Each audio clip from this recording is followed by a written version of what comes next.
welcome our next speaker, Kim Stanley Robinson, who is a science fiction legend, the author of incredible books around the future of climate, the environment, whether it's on Earth, on Mars, and beyond.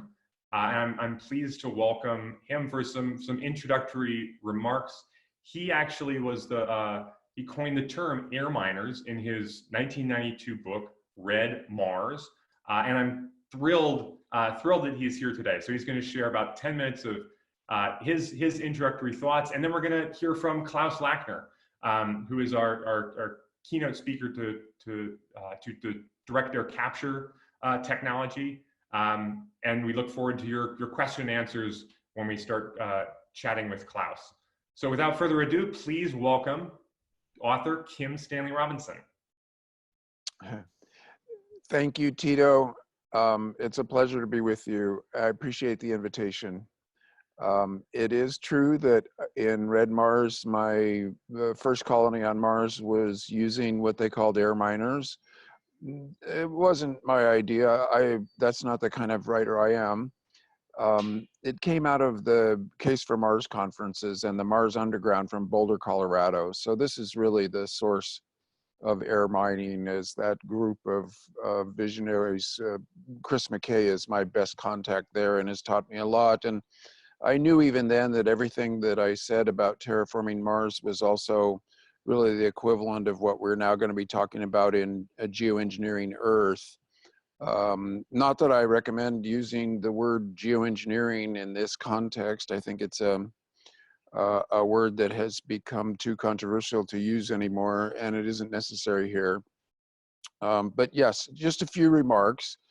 I think that direct air capture is needed and is going to be needed because all methods are going to be needed for drawing down carbon dioxide from the atmosphere.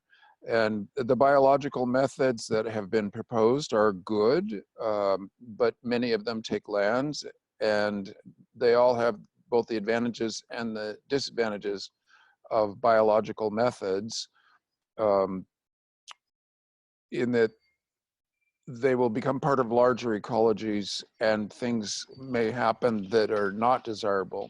So, and also it's true that although growing forests would be a way of drawing down carbon, we've burned so much carbon into the atmosphere that there simply isn't land surface area on Earth to grow enough for us to draw all that carbon back down. The fossil carbon is just more concentrated than forests on the land, and that's the way it is. So all methods are going to be needed. It's a case of all hands on deck because we are in a climate emergency. And if we have a rough goal of drawing down, say, 50 parts per million of carbon dioxide from the atmosphere, I saw somewhere in Tito's material a goal of 100 parts per million, but it strikes me that 50 would be safer and is already a gigantic goal in and of itself. In any case, in a climate emergency, the older arguments that you can't propose something like direct air capture because of what they call the moral hazard of, in essence, if we knew that we had a good way to draw down carbon dioxide, we may not try hard enough to reduce our emissions, that essentially that argument is gone. We are in the climate emergency. The moral hazard is to not reduce carbon, and since we simply need it, it's nice to have removed some kind of philosophical / sociological reasons against pursuing this as hard as we can. And that's a change from over my lifetime in the field of discussing these issues. This is, to me, is a signal change that opens up a gateway for both thought and work to go in this direction. So I know you all are going to be doing a cradle to grave type analyses, but this is good. That needs to happen for everything that we do now, and there's nothing to fear for direct air capture by doing a full cradle to grave analyses of the costs in energy use, the costs in water use, the costs in the various raw materials that would be needed for these machines. Of course, that's part of the calculations, and I'm sure you all are already on it.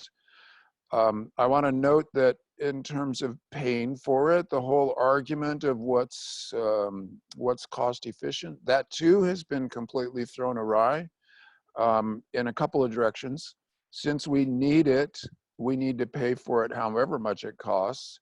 Also, the costs of not doing it may be higher than the costs of doing it, so that the economics of it are changing, and the money to pay for it is also coming. Things like California's low carbon fuel standards and the European Union's essentially Green New Deal plan. There is stimulus to get out of the coronavirus depression that we are now just entering. This is all kinds of quantitative easing similar to 2008. And I'm hoping the sirens in the background are an appropriate soundtrack for what I'm saying. What's getting called a carbon coin, essentially quantitative easing that is devoted to specifically to carbon reduction in the atmosphere and in emissions, that all these methods of paying for it, all these sources of money and funding are going to be growing exponentially. And so it's an amazing moment of opportunity for the stuff that you all will be talking about today in this kind of crisis moment in history. You got the long crisis of climate change. We got the short crisis, one hopes, of the Great Depression that we just now are entering. And so in both of those senses, the opportunities for direct air capture could never have been higher than they are today. Lastly, this is something I'm sure you all are thinking about, the uses of the carbon dioxide that gets captured of, well, sequestering it, sure, because there's going to be so much of it, but also putting it to use, that would be great. I've read people talking about how rendered carbon could, into fibers or filaments or whatever, sheets, carbon is very renderable, could be turned into replacements for both concrete and steel and plastics. These are all marvelous opportunities to create what some people have called the carbon trifecta, which would be the drawdown and then the putting to use, replacing stuff that is actually very carbon burn intensive. The carbon trifecta is an obvious goal, and so you will have allies in your cause, and the combination of all these technologies together will be reinforcing amongst themselves, since they're all cutting edge, since they all require investment startup costs. The reinforcements of making the carbon trifecta will be useful to all. So, okay, I have possibly just told you all things that you all already knew, but it's a way of saying hello. It's a way of welcoming you. It's a way of saying, I am really happy to see you, interested to learn more. And so I'm going to say I'm done and turn it back to Tito, and look forward very much to watching the rest of the day's activities. And starting, of course, with Klaus Lochner. So thank you, everybody, and good luck with this project.